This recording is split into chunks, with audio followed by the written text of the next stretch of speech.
gun violence as a whole has become a blip in the national discourse. And you know why it's a blip?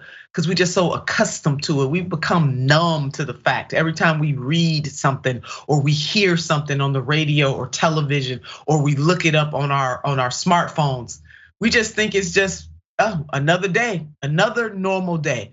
But guess what? This gun violence is not normal. It should not be accepted as normal. We must never, ever lose our ability to be outraged about the type of gun violence that happens in our country time and time again.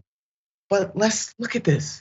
So I'm referring to Monday's mass shooting at the Central Visual and Performing Arts High School in St. Louis, which claimed the lives of a 15-year-old student, Alexandria Bell, and the teacher, Jean Kukaska. Lord, family, forgive me if I messed up that last name. Kutska, I think it's pronounced that way, Kutska. Before we move on though with this story, let us be sure to lift the family and support them in their moments of grief, their moments of sorrow, their moments of heaviness. It should not be this way. So the details from students and law enforcement is distressing. Take a listen to this. When we started hearing sirens outside and the teachers started to even get scared, we knew that this wasn't just a regular drill and it was real. So then the teacher, she crawled over and she was asking for help to move the lockers to the door so they can't get in. And we started hearing glass breaking from the outside and gunshots outside the door. This was the AR-15 style weapon he used to kill a teacher and a 10th grader. He came into the building with more than 600 rounds of ammunition on his person. More than 600 rounds of ammunition. Yeah, I really, Jackson, I want you to jump in now. I know you are from St. Louis. I know you just came back from being home with your family. I'm grimacing, just even listening to that and looking at that again, the size of that weapon and how many rounds that law enforcement officer just described to us that this person had. 600 rounds of flipping ammunition. I want to use the other F word, but it's a family show. we got to monitor. Yeah. But it's just Americans so systematically ignore clear signs. You see attacks like this, it's pretty much always an AR-15. He had his hands on hundreds of rounds. Clearly, this isn't to go hunting. This isn't to do anything practical. And they found his note, and his note is, I'm lonely. I don't have a family. I don't have a girlfriend, stuff like that. Obviously, there's absolutely no justification for this to happen. But all the data pointing to the fact that America has more guns all over the place and more violence because of it, yet somehow we need more guns. But one of the more unfortunate things is that because Congress did just pass some gun legislation, it was very light.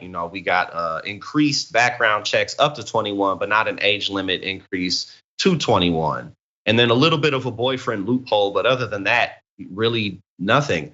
And because they passed that bill, politically, the right will be able to say, well, we passed something and nothing's happening, so why should we do more?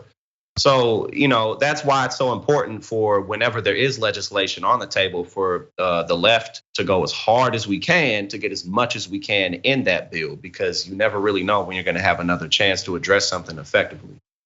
That's it. And also on the state levels too. And unfortunately, too many of the states in this union are controlled by right wingers. So we absolutely need the feds to do more. That does not absolve states from doing their job to protect. However, we do know with the type of leadership in most of the states, that is a long time coming unless we get folks elected who understand that common sense gun reform is the way to go, and that gun owners, legal gun owners, a lot of them support common sense gun reform. It is a misnomer. It's misleading to think that they do not, but the NRA and others who control the airwaves, they are the ones that are polluting and tainting this discussion that we should be having as a country and moving pretty quickly from discussion to action. We're gonna put up this chart that this shooting just adds to the ever growing crisis of gun violence in the United States of America. It is an epidemic at this point, and you can see the numbers of deaths in 2022. We're not through the year yet, but you see all of that red, just a sea of red all over that map right here in this country lets us know that we definitely have a problem. That's coming from the Gun Violence Archive. We have another chart to put up that is the number of K through 12 shootings in the United States from 1970 to May of 2022 by active shooter. And you can see the increase is just going up and up and up. This should cause all of us to be unsettled. And that dark blue, hopefully you see that as dark blue. Maybe some of you might see that tip top is black, but however you see it, the lighter blue is an indication that it was not an active shooter, and the tip top part where you see the darker blue is where there was an active shooter. So this has been a disturbing growing trend. Here's another chart on mass shootings in this country. And the trend, again, is going up. You see it from 1966 all the way to 2020. We see peaks and spikes in 2011, 2016, 2020 was still on the same level just about as 2016. But the upward trajectory from 1966 should cause all of us to grimace and to want to run to action to prevent gun violence from happening. All of us have a responsibility, and that's an upward trajectory to be ashamed of. Here's some more data that we want to share with you. The number of mass shootings, 402 deaths, 1,449 injured and killed, 3,590. 95.7% of perpetrators were male. 95.7%, you all. These are the numbers. And 54.8% of those perpetrators were white. They want to talk about the angry black woman. We got an angry white male problem in this country that mofos don't want to talk about. Angry white male young problem in the United States of America that needs to be addressed. Jackson. Well, and two, I wanted to point out the map that was up that looked like literally the disease outbreak with the red dots all over the states. Those white areas, that's mainly just because not many people live there.